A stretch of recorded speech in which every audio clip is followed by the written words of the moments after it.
Assalamualaikum warahmatullahi wabarakatuh. Saya Kepala Desa Banjarsari dan semua perangkat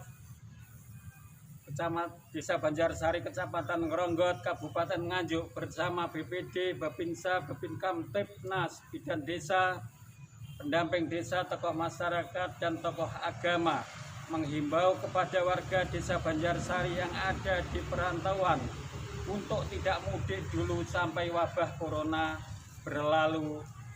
Mengingat penyebaran wabah corona yang sangat cepat, sayangilah kesehatanmu, keluargamu, dan saudara-saudaramu yang ada di Desa Banjarsari dengan tidak mudik dulu. Jangan lupa jaga kesehatan dan pola hidup sehat. Yakinlah wabah corona akan segera berlalu.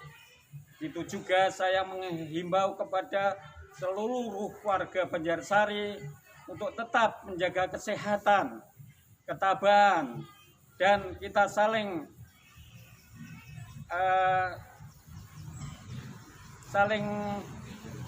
jaga diri untuk keluarga kita semuanya. Kita akhiri, wassalamualaikum warahmatullahi wabarakatuh.